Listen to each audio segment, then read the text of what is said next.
Hey guys, I'm Ocean with Take a Leap, and today I'm here with Joe Thomas. Mano. Marcus. Ethan.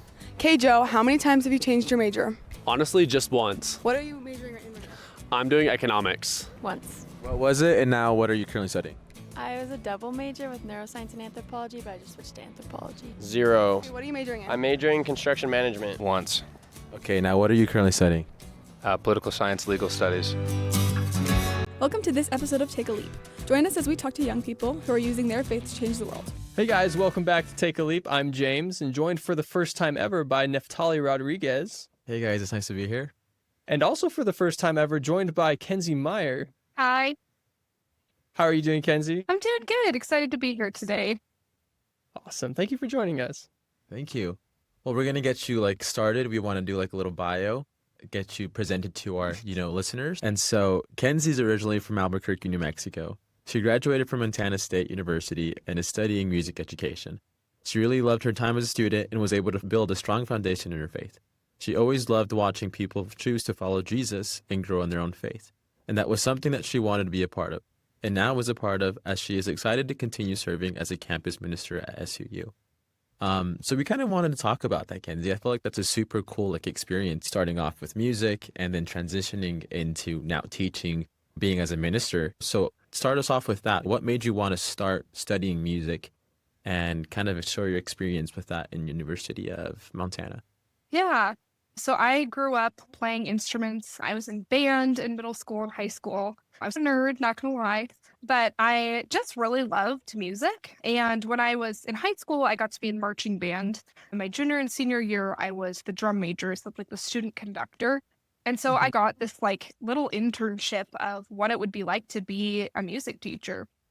And I just loved it. And I also didn't really like school. And so it felt like that was a good Real. place for me to go, where I didn't have to do a lot of math. I didn't have to do a lot of essays. And so that was what I went into college pursuing. And I was really excited about it. That's awesome. When did you start to make the change to decide to do campus ministry, or when did that become this is actually the route that I want to pursue? Yeah, so I got involved with InterVarsity Christian Fellowship as a freshman. And as a student, I was just a part of the organization. We had Bible studies and large group gatherings. So I just went to all of that stuff. But after my sophomore year, there was a full-time staff on campus there, and she encouraged me to look into that as a career. And I was like, well, this is different. This isn't what I was planning.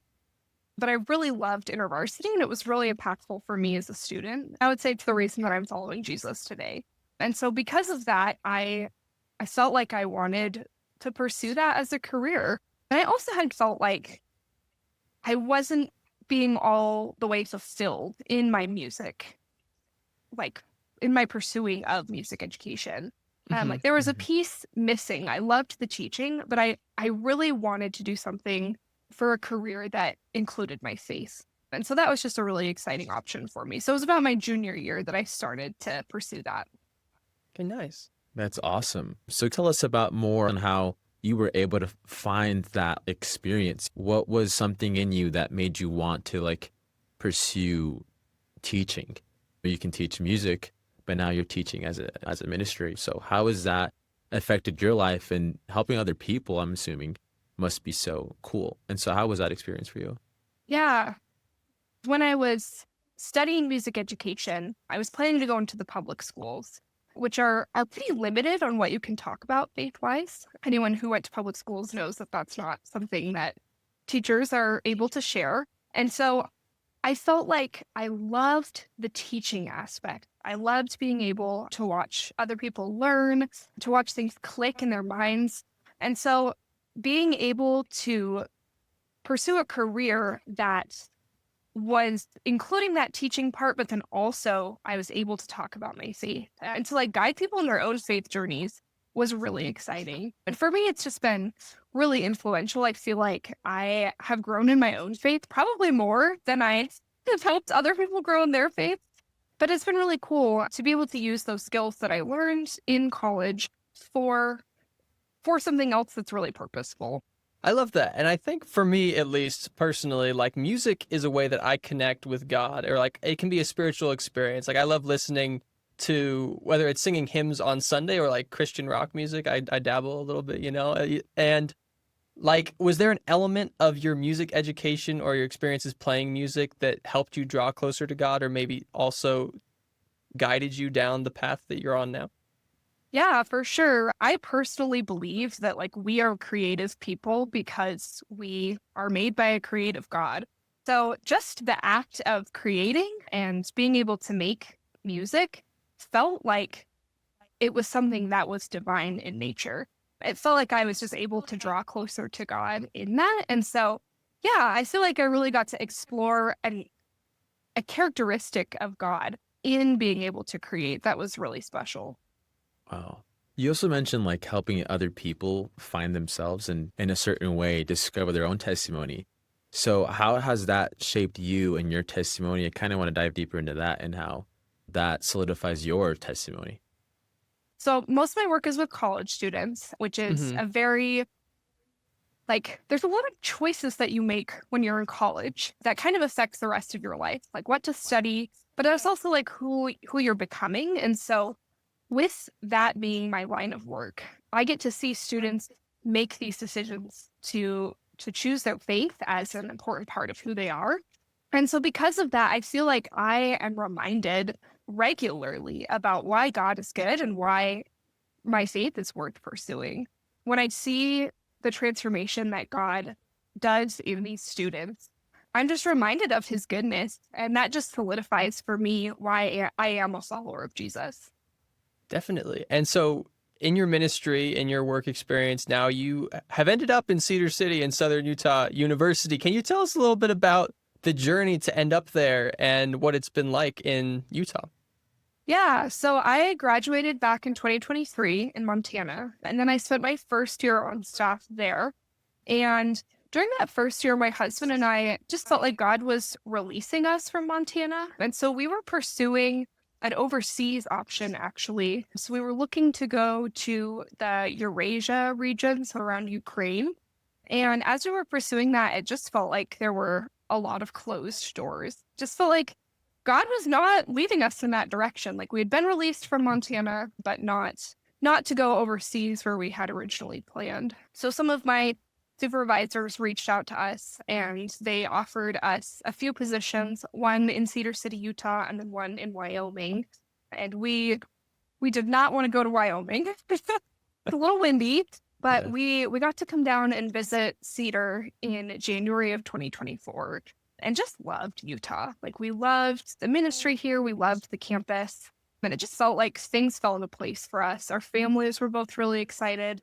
Our supervisor here was just a great fit for us. And so when we said yes to that, I just felt like everything fell into place. So That's incredible. It's good to hear someone say good things about Utah, you know, being from Utah. I think that's really cool. You said something that I really liked about like having that feeling that this is where you should be. And so we researched that you recently were in Kenya. I can't imagine the differences between Montana, Southern Utah, and Africa. So how is that like? And what was that journey? What led you to that? What made you choose to strive to be there? yeah, so InterVarsity offers a variety of summer programs for students to give them experiences in mostly cross-cultural situations. And so the Kenya program has been going for over 45 years. It's InterVarsity's longest running program. And so Ken and I, my husband Ken and I were at a point where we have been on staff long enough that they asked if we would be willing to take students to Kenya. And so we said yes. And it was a really cool experience. Most of the trip was spent living with like a host family, usually a pastor, and just shadowing what they are doing. So it was really cool. It was definitely different than what I have experienced before. We experienced just a different level of faith. One of the things that I have been telling people, like as I have come back, is I feel like I've talked a lot about God's faithfulness as this provision of things. It's like, okay, I have somewhere to live. I have a car to drive. I have a degree. I have a job. Like I have these things. But when we were in Kenya, we met a lot of people who just didn't have anything. And we're still talking about God's faithfulness just because he's good and because of Jesus. And so I feel like that's really shaped my view of God, of being like, oh, like God is faithful. Even if he chooses not to give me these things, even if he chooses to send me somewhere that I don't want to go, even if bad things happen in my life, like I know God is faithful because he is good. And so that experience was really, really different and really formative for me, I think, in my own faith journey. I can't imagine being in Kenya must have been, like you said, it's very powerful experience, learning opportunity, being able to see faith in, like you said, a totally different situation. Was there anything else from your experience in Kenya that you've taken away from it? Something that has really, that you're holding on to in addition to that you would share maybe going forward as you continue your ministry this year that you would share with students? So we went with about 15 American students. And one of the things that was really cool is they got to be paired up and then sent all over the country for that living with the host family part of the trip. But at the beginning of the trip, there were a few students who I was like, wow, the student is about to go out and to live with this host pastor. They might do some like preaching. They might do some sharing of the gospel. Like I feel nervous about this student being sent out. Like, are they ready for this? And then when we came back from our time all like across the country, those students that I was the most nervous about just thrived, and they were completely changed as they came back. And so I think that as I am going forward and as I'm continuing my ministry at SUU, one of the things that I want to take with me is just trusting that students can do it. Like, I think that there is a big temptation for me to just do things by myself and be like, oh, I don't want to let the college students do it. But like, they are so capable. And those experiences that they have, even though I might feel nervous, like those are the things that really transform them and that shape who they are. But it also makes me think about like, wow, God has really trusted me with a lot as a campus minister. Like, I am nothing to write home about. Like, I'm just me, and God has entrusted me with so much. And I still make mistakes and I still do things that I learn from. But just that trust that God has for me, like that's something that I want to have for my students too. So I can imagine the experiences you guys had in Africa. I bet they were really transforming, as you explained. And I'm kind of in awe and admiration that I feel like all of us wouldn't be prepared for that, especially like I look at some of my leaders and the things they've done and the way I admire them and ways that I want to become. And so I'm curious on how you in leadership, you're experiencing Africa as well for the first time, I imagine. What keeps you strong in those moments where you are experiencing these things with these students? What keeps you strong during those moments? yeah, I should clarify. This was actually my second time going, but the first Awesome. time was when I was 8. So very different experience. Oh, wow. It felt like Wow. the first time. Yeah. But I think there's this desire to be strong for the students and to be strong in leadership. But I actually felt like in my experience, it was more helpful to just be honest, to just share with them like, hey, this is what I'm struggling with. Like, it's really hard for me to see people in poverty because I think it shows them that I'm human too. I'm not like, oh, this is great. This is fine. Like, I have feelings. I'm being impacted by this. I'm being transformed by this.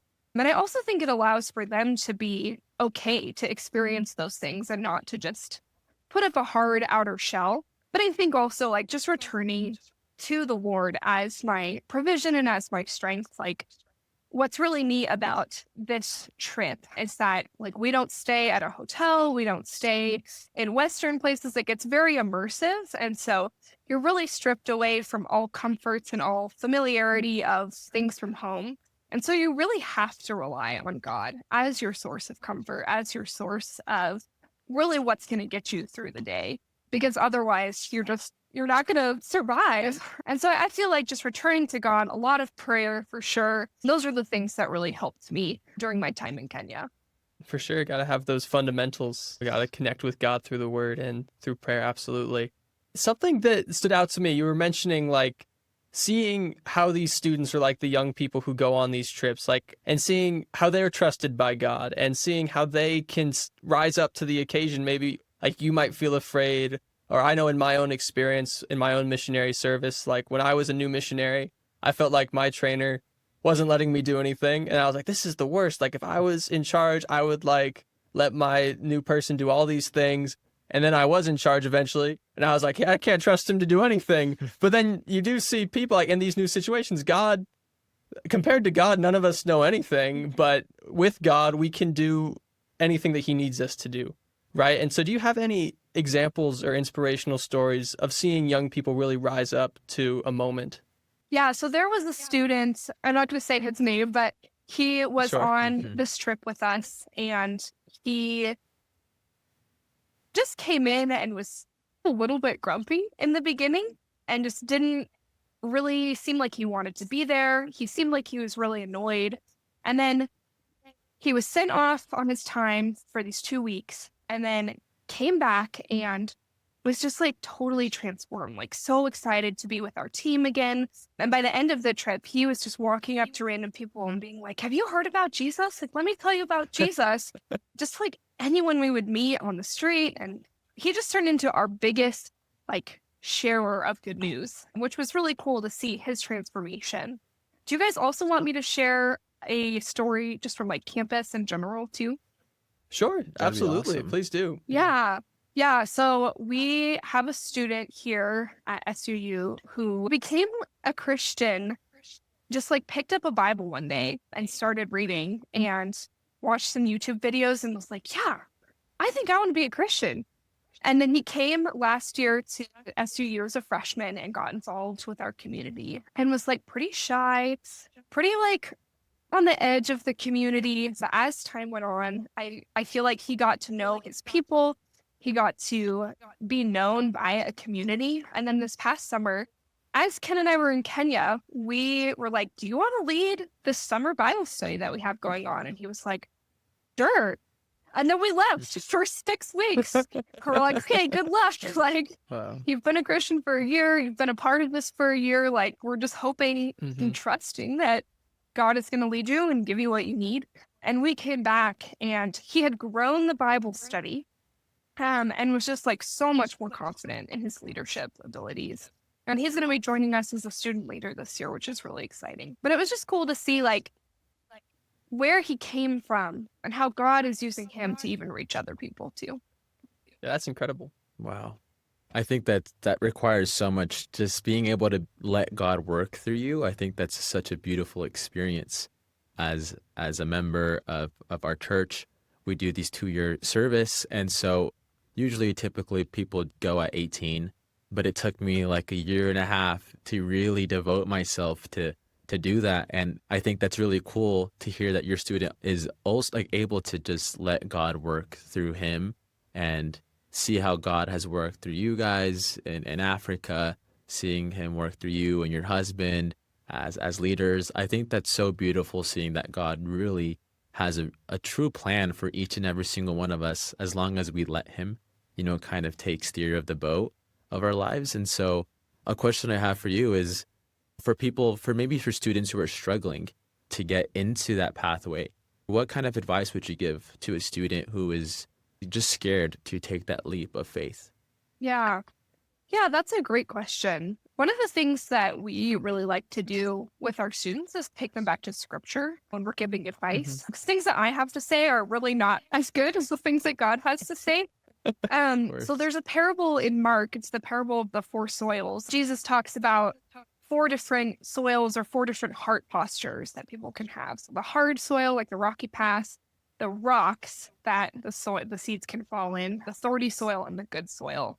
And that's a parable that I really like to use with those students who are struggling or who are afraid, because I think it helps them be able to look at their lives and be like, okay, what am I afraid of? What are the things that are stopping me from being this good soil? Do I have thorns in my life? Like, are there things that I am putting before God? Are there things that I'm desiring more than God?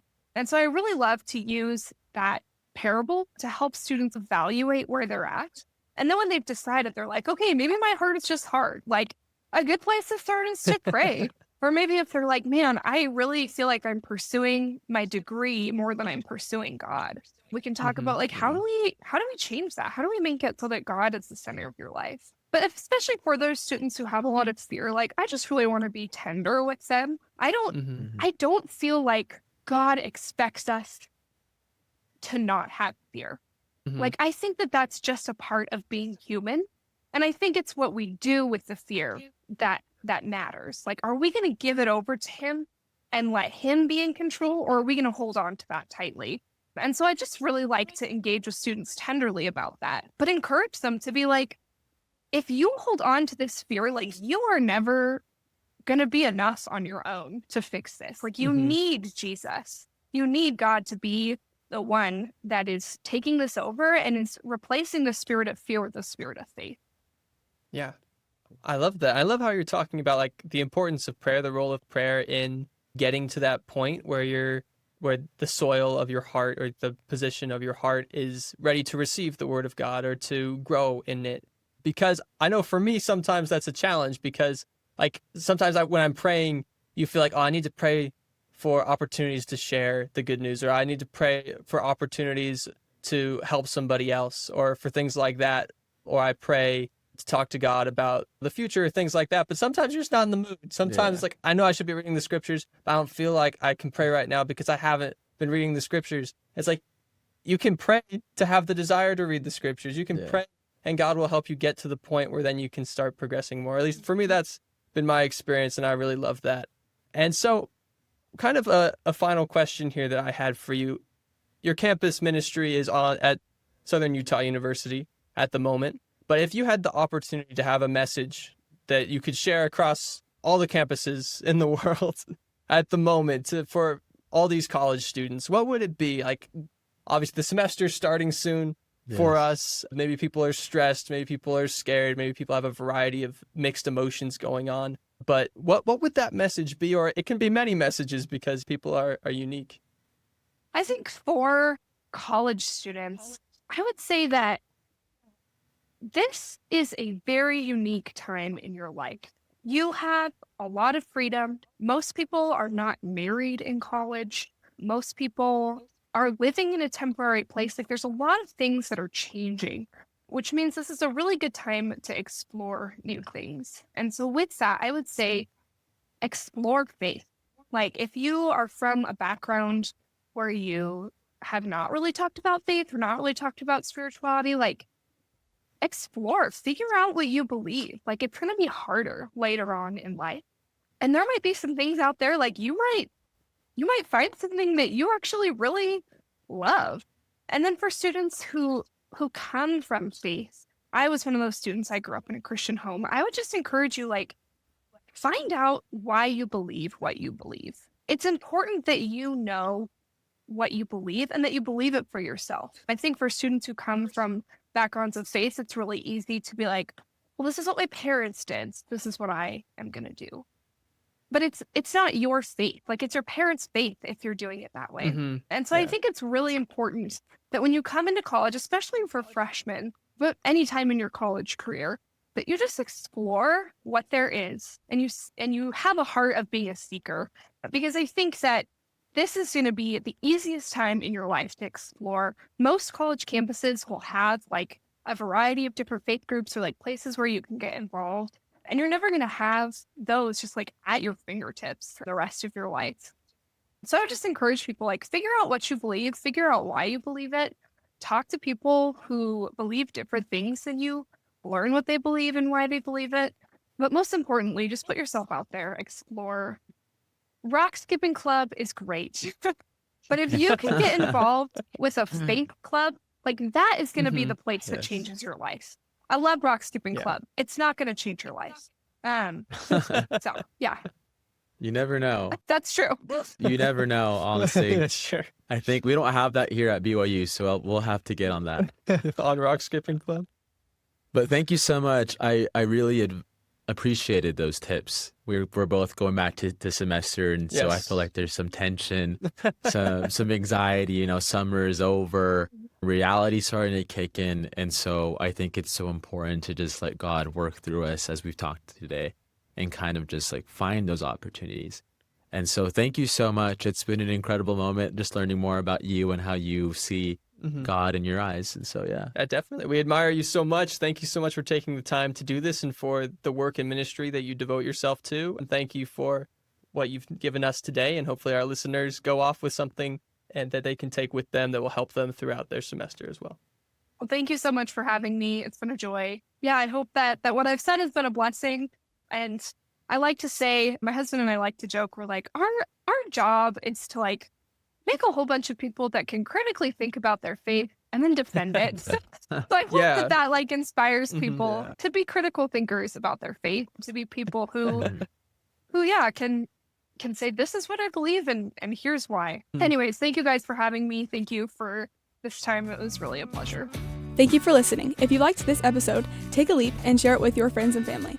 And follow us on Instagram, TikTok, and YouTube at Take a Leap Pod. Take a Leap is a production of BYU Radio.